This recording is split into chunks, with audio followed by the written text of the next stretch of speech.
नमस्कार, nannies Goan किचनमध्ये तुमचं खूप खूप स्वागत। आज मी घेऊन आले परत एक गोवन पारंपरिक रेसिपी जी पावसाळ्यात हमखास बनते।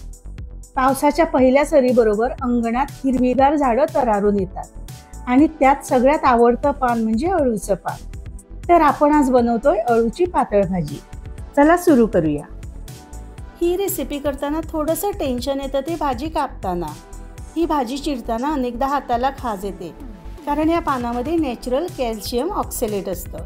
पण टेन्शन घ्यायची अजिबात गरज नाही कारण आमच्या आई आजींनी याचं पण सोल्युशन आपल्याला दिलेलं आहे। भाजी कापताना हाताला थोडीशी चिंच चोळून घ्यायची आणि मग तुम्ही ही भाजी बिनधास्त कापू शकता, किंवा हे करायचंच नसेल तर डायरेक्ट हँड ग्लोव्ज घालून तुम्ही ही भाजी चिरू शकता।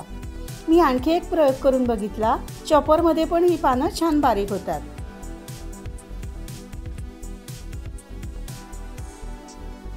आता यात आपण घालणार आहोत फणसाच्या बिया। या अशा थोड्याशा ठेचून घ्यायच्या आणि याच्यावरची सालं काढून टाकायची।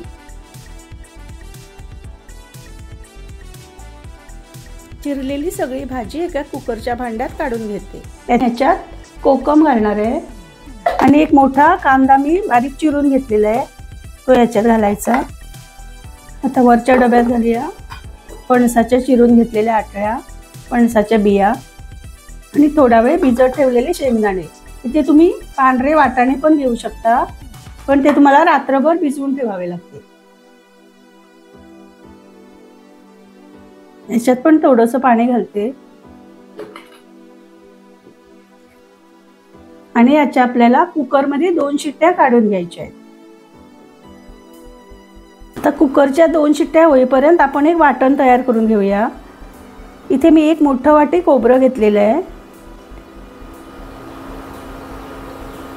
याच्यात घालते 6 ते 7 हिरव्या मिरच्या, 1 चमचा गरम मसाला घालते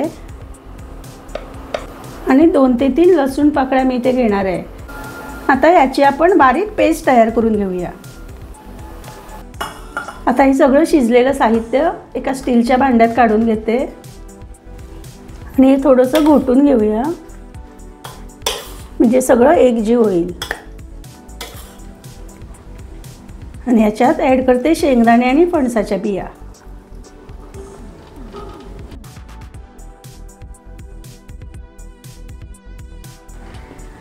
आणि याच्यात घालते हा सगळा वाटलेला मसाला।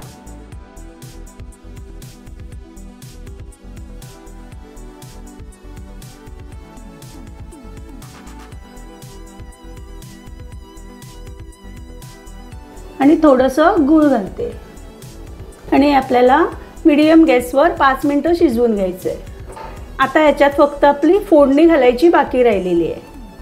5 मिनिटं शिजल्यानंतर तुम्ही बघू शकता हे सगळं छान एकजीव झालेलं आहे। आता गॅस बंद करते।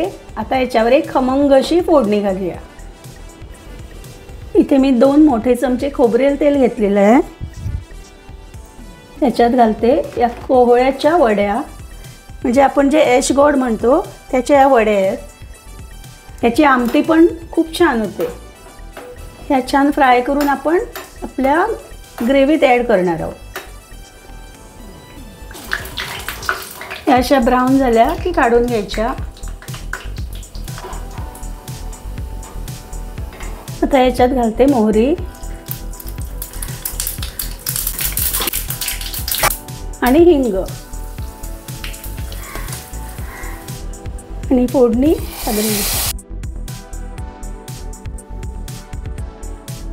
आणि या फ्राय करून ठेवलेल्या वड्या पण याच्यात घालते आणि हे 5 मिनिटं असं झाकून ठेवूया। आणि तयार आहे वर्षानुवर्षे आपल्या घरात बनणारी अळूची भाजी।